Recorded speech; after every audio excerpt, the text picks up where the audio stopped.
in hoc agricula conch, in est spetal lauc. And so it is with a great deal of solemnity.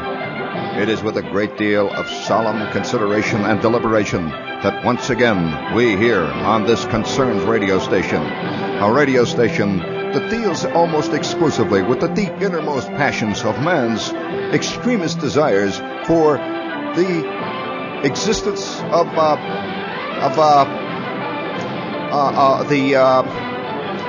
shucks. Doggone it, I forgot what we're trying to do here. Would you please hold it up like... Yeah, get out of the way. It's this, No, that's the wrong sign. She yells up a sign. It says, read commercials loud. Oh, come on. This is not what that's all about. I just wish people would, I love a parade.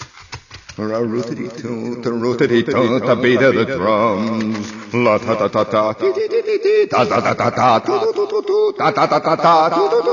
ta-ta-ta-ta-ta, I love a parade, the beat of the drums, the ra-ta-ta-ta, razzmatazz. Gee whiz, I think everybody should have an echo chamber in his house. I really mean that. Have any of you wondered just how it is that everybody in the movies have such fantastic chests and they're so tall and so handsome and all that? Well, why not? They've got 45 guys in the makeup department alone. And their camera angles are just right, lighting and the whole business. And they even do things with their voices. Sure, I mean, you don't think that Eddie Fisher can sing, do you? Oh, come on, they wind him up. The key comes out of the back. Where do you think they got the idea for that commercial? What is it? The executives unwind at the Sheraton? Got the key? It winds up. Ooh, I'm unwinding. Ooh. Oh, yeah. Hello, gang. My secretary winds me up there. And now, I'll give you an idea. Now, look. Now, watch this now. Now, I'll give you an example of what production can do to a person. Now, listen carefully now. Better living is possible, friends, through technology. It is. Now listen carefully now. What if I were to come in and I sing, oh, Danny boy, I hear you calling. Not yet. Don't tip the gaff, man. You wait for my cue here. Oh, Danny boy, la chara chiara chiri chi. All right, now that sounds like nothing, right? And it is nothing. That's the worst song ever written, right? Okay, now, let's face it, it's the worst absolute tripe ever written. Right next to, the Bluebird of Happiness it stands. I would put Danny Boy a little bit to the right of, it takes a heap of living to make a house a home. It's all in the same category, but it sounds like nothing, so quit it out there. So if I walk in and I'm singing, oh, Danny Boy, la tara chia da chi chi, that song would have died in 15 minutes. But if, however, I walk in and I go, oh, Danny boy, I hear you calling me. Great Scott. I mean, they're going to listen to that, man. Now, let's take, for example, everybody's sitting around the kitchen, and they've got this little cake. And it's got coconut on it, see? And it's got these little candles all over the top of it. And they sing, happy birthday, dear Charlie. Happy birthday, dear Charlie. Happy birthday, dear Charlie. Happy birthday to you. Nothing. I mean, sure, the spirit is there. But where's the timbre? Where's the production? And Charlie, like everybody else, has been brought up in the age of showbiz. And so his little birthday ceremony falls flat on its you-know-what. He grins, yeah, okay. But just think how it would be if 17 voices suddenly strike up with technology. It's very simple, no problem. And go, happy birthday, dear Charlie. Happy birthday, dear Charlie. Happy birthday, dear Charlie. Happy birthday you.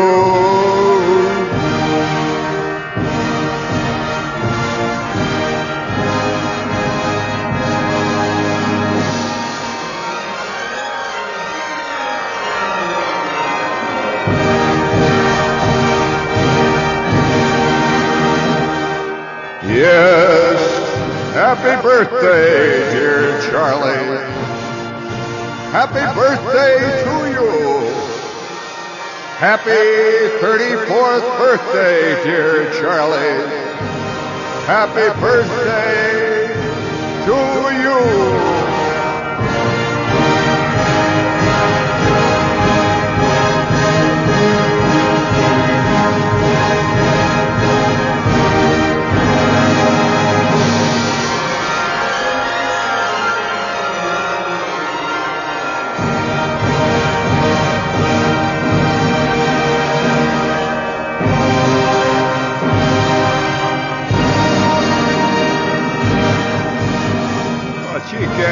Gang, you shouldn't have done it. Oh, gee whiz.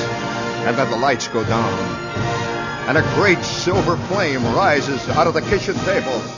It's lit by Jeannie Rosenthal. The production is under the overall direction of Jerome Robbins. Happy birthday, dear Charlie.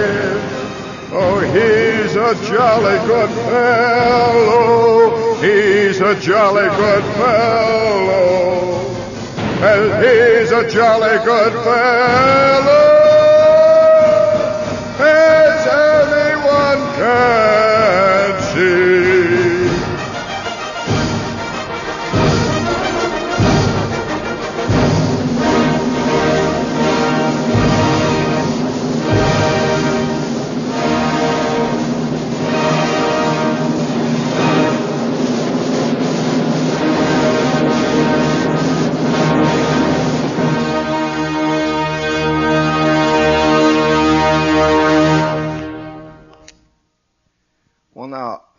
I just want to ask you, who could have a dry eye under those conditions? Now, just like I say, what's the matter, man? You realize, of course, you're watching the master at work. Realize that. You better know it. However, like I say, a better living is possible through technology. Now, people who put technology down have really not utilized it. Do you agree with me, Skip? I mean, you're a technocrat. I can tell that right now. I can see the way your neon glasses light up. There's a certain, and people just haven't absorbed it, haven't taken advantage of it. Now, for example, now, have any of you ever seen an electric eye? Well, you know what is an electric eye? You know what it does. This is a selenium cell. We could go into the whole business of how it works. Do you want to know how the electric eye actually works? That, by the way, I'm going to have to warn you that is going to appear on the exams for next semester. You do not have to take notes right now on the selenium cell. However, I would just like to give you a little tip that if you'd like to get a little advanced reading for next semester, you might look up the selenium cell, its uses and its applications, and the various limitations that it does have. Now, however, I would like to say this, that the limitations of the selenium cell are actually just the limitations of man's mind, that the selenium cell can do doggone near anything if you really want to get it on the stick. Now, I'm a kid one time, for those of you here in class who want to know how this thing actually works. I'm a kid one time, and I used to read Allied catalogs, the way other kids read Captain Marvel. You know, I'd see the lesser kids sitting around in Miss Robinette's class in 6th grade, and they're reading stuff like Captain Marvel Returns. They're reading stuff, you know, the little books, and they're reading comic books. And I would sit there. Of course, you know, one thing that a kid doesn't want to do, a kid doesn't want to find himself separated from the herd. And so I wonder how many kids are pretending they like rock and roll. I mean, it's not easy. You got to stay in, and I just like I know a lot of guys when they get grown up. You know, I know guys who think that a martini tastes just a little bit this side of battery acid. And yet they fake it, you know. And so when Chucky over at the Les Miserables du Frites orders, a round of martinis, he says, oh my God, you fellas just haven't had a martini till you've had Henri's martinis. Henri, 5 of my specials. All right? Yeah. They are so dry that these things make blotters seem like a big rainstorm. Well, the waiter arrives, and he plunks down 5 martinis. And I would say out of the 5 martini drinkers, 2 guys are faking it. Their eyes are watering. And very good. Nothing like a good cough here, Brack. Nothing like a good martini. Of course, as you see, to a non-martini drinker, a martini has a tendency to clear the sinuses forcefully. I mean, if you think Anahist can do it, Dad, oh boy, a martini in the wrong pipe. Have you ever had that fantastically embarrassing problem when you're being very, very chic? You know, you're playing it right to the hilt, and you've got your suit on and your white shirt, the good one with the cuffs, and you've got your cufflinks, you know, the little cufflinks that are battery operated that you can operate from the pockets, you know, and the little lights glow. And I have a little, you know, I have an obscene set of cufflinks somebody gave to me that have batteries in them. Have you ever seen these little tiny batteries that they put in watches? Little bitty selenium, little tiny cell batteries, you know. And these 2 cufflinks have got batteries in them. And one cufflink is an exact imitation, an exact scale model of Big Ben, the clock. And if you turn it in the back, it lights up. Oh, and I don't even want to tell you what the other one is. The other one is an exact scale model of the MGM Lion.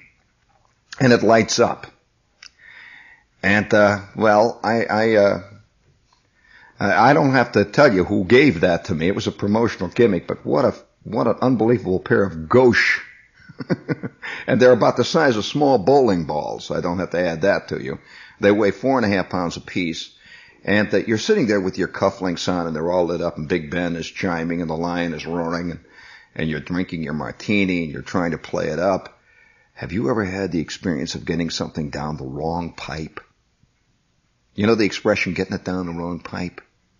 And you sip this thing, you're being very you know, your little pinky is up in the air there. And, this happened to me one time. It happened to me over here in Le Marmottan, which is an east side boîte, over here. And I'll tell you, there ain't no boîtier boîte than this one. Speaking of an east side, this is WOR in New York. And KRAB, Seattle. A bunch of sales executives and official people that were trying to sell something to. And I could, you know, everybody's sweating, and I could see the sales manager over there nervous that Shepard's going to pull another one of his, you know, his usual gaffes, like getting up and the shoe falls off or something like that. And we're all sitting around, like the time that my pants fell apart. You ever hear about that time? I don't know what it was. It was something in the air. You remember a few years ago when girls were yelling, when girls wore stockings, you remember girls were yelling that they'd walk around in New York and all of a sudden holes would appear in all their nylons and all that? You recall that? Well, I went to a restaurant one day with this friend of mine, and we were really selling it up big. You know, we had the martinis and the shakers, and we had the wine and the ice bucket and the whole business. We were putting it on big. And I put my leg over my other leg, you know, with the knee up there, and I'm sitting there and I'm saying, yeah, well, of course, Chucky, why, nothing to it. Well, I'll tell you what we'll do. We'll get the media research director on it. And I looked down, something caught my eye, and I see it's my knee sticking out through my kneecap. My knee is sticking out through my pants. My knee, it's white. My knee is sticking out there. And I suddenly become aware of everybody looking at my knee, and I put my foot down like that. I said, what the hell? You know, something happened here with my pants. And I kind of shifted a little bit, and I got up and straightened around. I thought, well, I must have caught it on the bottom of the table, see, something like that. So about 5 minutes later, I've had another martini, you see, and I've forgotten all about this. You know, you begin to get a little little bit of bravura is beginning to enter the scene, see. And so I throw my other leg over my knee, and all of a sudden I see this big white thing. It's about the size of a tennis ball sticking out. It is my kneecap. It's come right through my pants. My pants are falling apart right there in front of my eyes. And one of the guys goes, Brack. I mean, you know, you don't show up at Les Miserables du Frites with your kneecaps hanging out of your pants, and I've had about 3 martinis, and I'm getting a little, that moment when you begin to hear bells and whistles, and somebody, even though it's the middle of March or something, somewhere somebody is celebrating New Year's, and you're ready to have the party. I get up and I start saying, "Oh, what a pleasure!" And I start going through. I'm heading for you know what, and as I do so, I become aware it's very breezy. Everything is breezy, and I look down, and I can't believe it. I go into the john, and there's holes all over my pants. My pants are falling right off of me. I mean, there's holes all over. I put my hand in my back pocket, and my pocket comes right off. It just falls down, Oh, my God, what am I going to do? And all these guys are sitting around with their Brooks Brothers suits and their button-down collars and their $400 jackets and the whole bit, and I've got this pair of pants made out of old toweling or something. It's, it's just like that. Like Scott tissue was made my pants, and they got caught in the rain, and it's beginning to come apart. And I get this fantastic idea. I'm in the john there, seeing it's got holes all over. Luckily, this day I had not brought my ballpoint pen. I've got this real pen that's got ink. Well, I don't know whether you've ever stayed in the john and painted your kneecaps serge colored, You don't want to hear the rest of this sordid story. How I went out looking like Groucho Marx, chasing an electric rabbit, trying to hide low behind the tables. Well, these are all the kind of things that happen to man in his real life, his real pursuit, his real existence. I once worked in Philadelphia, and people keep writing to me and say, why don't you tell us about the time in Philadelphia? What's to tell? I mean, what can you say? I mean, it's like spending 2 years in a diving bell, 3,000 feet below the surface. And you come up and you say, well, I was down there. It's deep. So I said, well, what else? Well, it's dark. So, well, what else? Well, there's a lot of water. What else? Nothing. I said, well, how come you stayed down there 2 years? Well, that's what I'm asking myself now. Yeah, I'm wondering why there hasn't been a new breed of existentialist writers come out of Philadelphia, because if there's any atmosphere that can breed existentialism, it's walking along Broad Street at certain times of the day. You stand there and you look up at that monstrosity, and you look up there and at, who was that, Penn? Yeah, William Penn. Frank? That's old Frank, huh? They're still hung on Benjamin Franklin there, aren't they? Or is it, which one? Is it Penn? Penn, yeah, poor old Penn. And, he looks down there. He's made out of iron, see? And he was made out of iron when he was alive. And he looks down, and they look up, and I don't know. It's all fitting. And the Chinese wall is gone, the whole thing. The river flows on. I remember one time I sat down at the Schuylkill with a guy. You want to talk about Philadelphia? All right, I'll talk about Philadelphia. I sat down there one morning. There was a guy at the station who used to work around the station. He was kind of a handyman at the station I worked at. And one morning, I got off the air. See, I was on the air till about 1 or 2 o'clock in the morning there. And I got off the air, and he's walking around the halls there, and he's got this big mop and stuff, and he's got with him a fishing rod, see. So I said to him, hey, Clem, where are you going fishing? He said, I'm going down a river. I said, what river? He says, the river down there. I said, you mean the Schuylkill? Yep. I said, there's fish in there? He says, yep. I said, what kind of fish? He said, big fish. I said, big fish? What kind of fish? I don't know. Just big fish. Well, that morning, you know what happened? So I, at 4 o'clock in the morning, went down to the river, right down there by the bridge in the park there, and we sat on the concrete, both of us, and we fished in the Schuylkill River, just as the dawn came up like thunder. And it certainly does come up like thunder. It comes up actually over the 30th Street station, and which is, has its own special flavor, I suppose, if you're hung on that kind of stuff. There are people who like the Marquis de Sade. There are other people who get mad. It's all a matter of taste. And the sun is coming up like thunder, and all those cars are pouring through the park, and guys are swearing and yelling. I saw one of the saddest human dramas I ever saw in my life, right there, and right in the park. Right in the park, right along the river there, that road that runs along the river, and everybody comes tearing in there. It's again 4 o'clock, 5 o'clock in the morning. The sun is just getting up, and you know about a place when you're around at the dawn, see.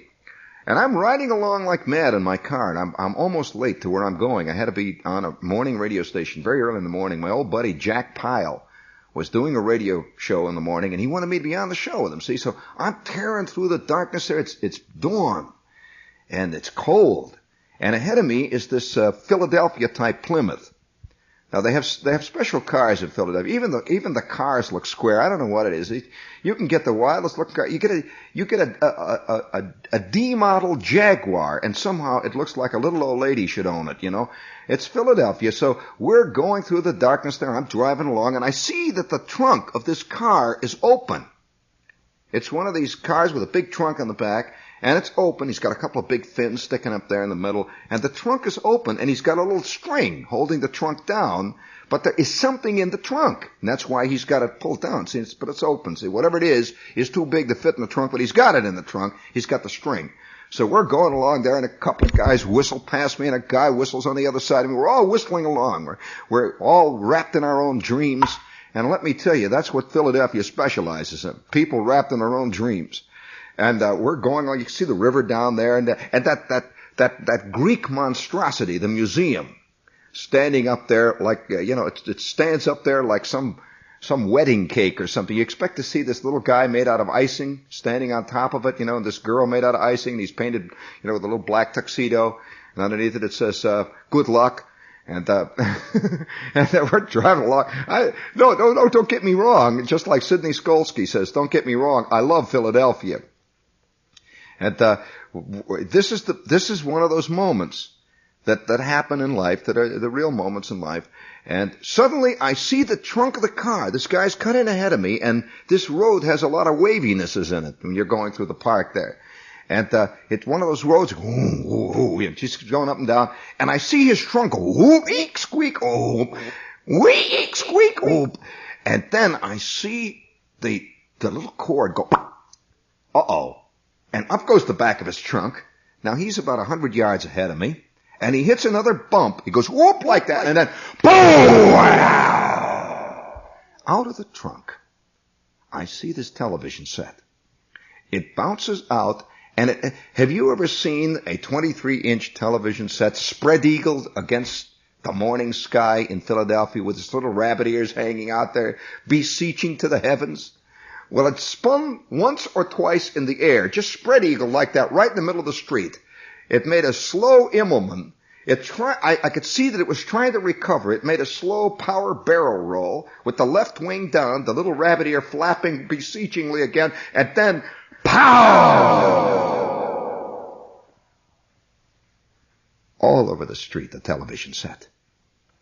Well, I swerved to the left, and another guy behind me swerved to the right, and the guy who was driving the Plymouth, he swerved into the bushes, and now there are 9 cars all stopped, and we got out of our cars and we walked out to the middle of the street, and there, right out the center line, right there in the middle of that asphalt, that bumpy asphalt that William Penn himself laid low these many years ago, right in the middle of the asphalt, in the middle of Fairmount Park, with the Schuylkill River sneaking along there, smelling up the joint, and you could see the sun coming up like thunder over the 30th Street station. There, spread out all over the street, was this television set, breathing its last, was gasping. And the guy who owned it stood there, and he took his cap off, his tear coming down his eyes. And I stood there, and you just got to do something, see, and I didn't wear a hat, so I took my coat off, it was a moment of deep and solemn. We were in, what do you do when you're in a sudden death of that kind? All you can do is stand around and look. And I realized then, at that moment, that something had died in Philadelphia. Something had died for all of us. That the contact to the outside world, symbolically, was lying there with its poor little bent rabbit ears. Its poor little sync circuit, all busted to pieces. Its poor little horizontal voltage amplifier, just cracked right in the middle. And we stood there and looked for a minute, and one of the guys says, well, guess that's life. It was life. A dead television set is a dead life in Philadelphia. That's life. That is life. And I got back in my car, and all the rest of us got back in our cars, and we drove slowly on. And we all knew that somehow we had learned something. We had learned something that moment, that instant in Philadelphia. Yes.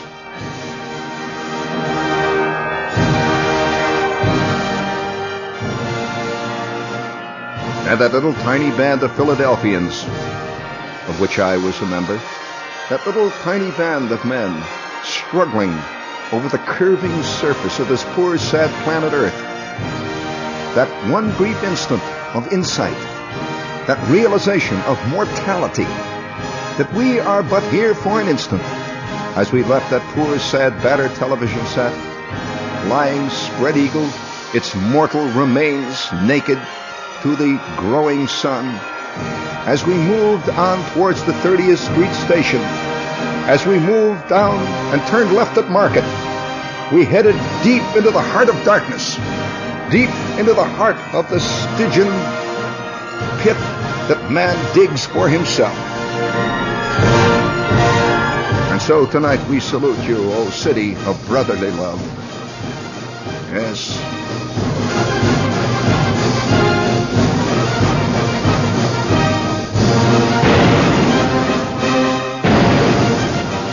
It is with a sense of dignity and fitness, a sense of deep understanding of the condition of man, that we salute you, Philadelphia, in all your struggling, moiling, embattled mediocrity.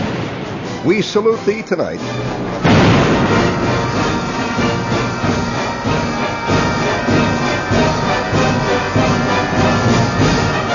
Wait till you hear the cannons go on.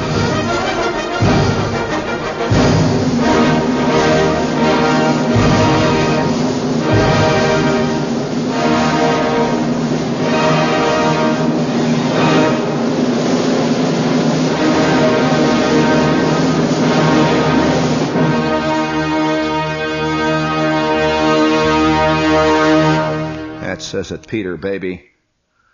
That says it. Old Ilyich laid it down, didn't he? And you can see why I have no friends. Wait till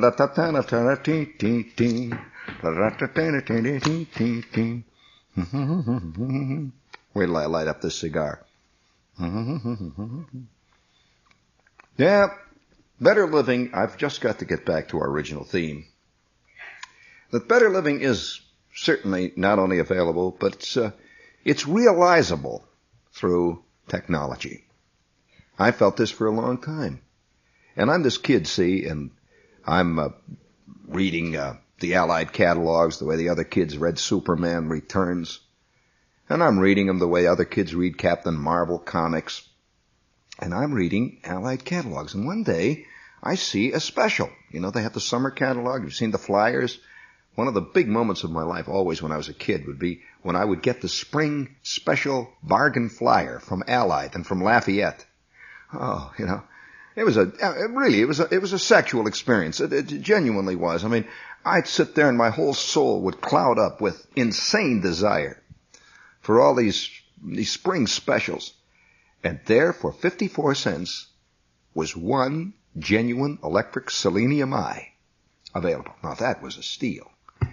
I had been reading about, all the uses of selenium electric eyes that you can put to Popular Mechanics, Shortwave Craft had all these electric eye articles. So I sent away for an electric eye. And a couple of weeks later, it arrived from Allied in one piece, which is quite unusual. Matter of fact, I'll tell you one of the terrible moments of my life. I shouldn't really talk like this because there are a lot of people out there I know are nervous. And on the edge, let's face it, there are many of them. And I don't want to push you over the edge. By George. Can you imagine this guy going over the edge? Wait a minute now, see. Shepard comes up to him and says, listen, I'm going to tell you this story. Blah, blah, blah, blah, blah. And then I did blah, blah, blah, blah, blah, blah.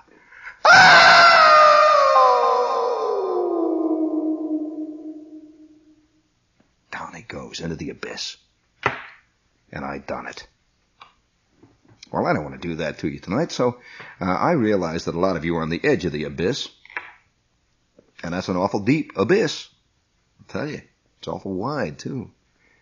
By the way, I would suggest that in case you would like to have a great word to add to your vocabulary, look up abyss. If that doesn't describe life, A-B-Y, it's spelled with 2 S's, abyss. Another good word that totally describes life. I think it's one of the best thumbnail descriptions of life I've ever read. If any of you have an Oxford Unabridged, look up the definition of maelstrom. Maelstrom. Fantastic description of life. Well, I'm a kid, see, and I get this. I'll tell you, one of the worst experiences I ever had. If you want to hear an awful experience, for 9 months, symbolically 9 months, I might point out, I saved every lousy nickel I could lay my hands on. I delivered papers when they weren't even printing them. I went out and delivered them. Through the snow, through the hail, through the wind, through the typhoons, through the hurricanes. I ran errands. I did everything. I cleaned out basements. I painted houses on everything. Why? Well, for those of you out there who have had any interest in electronics, you'll know why. I was saving to buy a pair of 807s. 807s. Did you ever hear of the 807? Well, the 807 is a transmitting tube. Now, let me describe to you what the 807 looks like. The 807 is roughly the size of, have you seen the Hires root beer bottles? You know the little Rheingold chug-a-mugs? That's about the size of an 807, see? It's a beautiful tube. And it has a white, pristine, virginal base. Magnificent tube. And it's got this silver plate cap on the top of it. And an 807 of them. And it's a transmitting tube. Now, the 807 ran something like, in those days, I think something like $7, $8 per each, something like that. Well, I saved tooth and nail. I saved day after day to get these 807s. And then finally, I had enough scratch. There it was in my hand, the cash. Well, I rushed down to the post office and I bought a postal money order to the exact amount for a pair of 807s. And I mailed off the money to Allied Radio, where they had these 807s. Now, the 807, you see, was a transmitting tube. It was to enable me to make my transmitter into something that had power behind it, guts. In short, it was to give my voice some real strength. My little amateur radio voice. See, up to this point, my transmitter consisted of one 6L6, a very small 6L6. Well, I waited and I waited. Now, how many of you have ever ordered something from a mail order house, and when you were a kid primarily, and you were waiting to get this thing? I mean, day after day, I'd come home and I'd ask my mother, I said, is the mail here? Anything for me? No, nothing. Next day, hey, Rob, I'm supposed to get a package, Ma, and look, when the package comes, be sure to be very careful. Put it on the dining room table and don't drop it. Don't drop it. These 807s, as I said, were about the size of a Rheingold chug-a-mug, and they were made of the sheerest, most fragile glass. Beautiful, too. A work of art. Actually. Right, Skip? A classic radio tube of the transmitting variety, which is a beautiful thing. A genuine piece of artwork. I think one day they will have them in museums. They're beautiful things. And that it had that carbon plate in there. Oh, and that isolantite bass, that low-loss RF bass. What a piece of work. And my buddy, Gil, down the street, who was the other amateur in the neighborhood, had a pair of 807s. And when they were working, you've never seen anything like it. Do you have any quiet guitar music in there for me, Skip? A little guitar music in there? Well, if you don't put anything on then. Don't. No, nothing else. No, nothing but guitar music will work. Because when these 807s were running at, let's say, at about 2/3 of their rated plate current, about 2/3, they would glow with a soft cherry glow, the plate. They would glow. And as he would modulate and talk into the microphone, there would be this fluttering blue halo effect. Just a fluttering blue soft smoke that would play around the plate. You've seen this? And as he would modulate, it was like the northern lights in a small crystal bottle with an orange sun playing the backdrop. And I would watch him use his 807s and burn up with envy. And now the day arrived.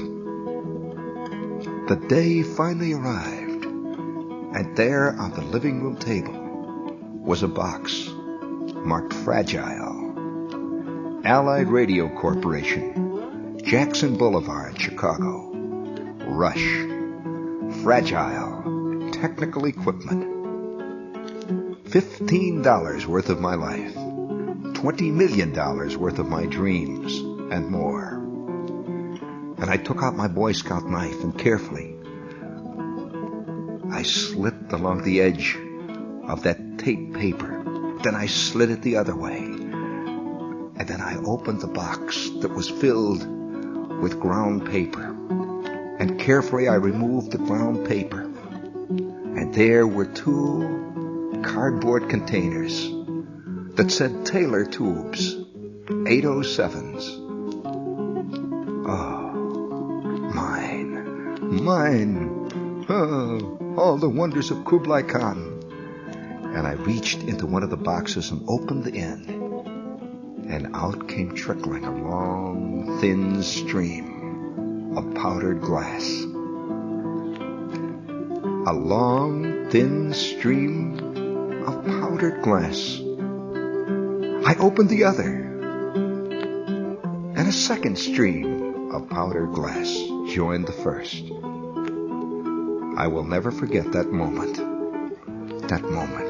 And somewhere off in the distance, thunder was playing over the low gray waters of the lake. Somewhere, Thor's hammer was preparing another fun surprise. Oh yes, happy birthday, dear Charlie. Happy birthday, dear Charlie. Happy birthday, dear Charlie. You see, production will do it every time. That's what you need in your life. A little technology. A few busted 807s. A little echo chamber. Some good lighting.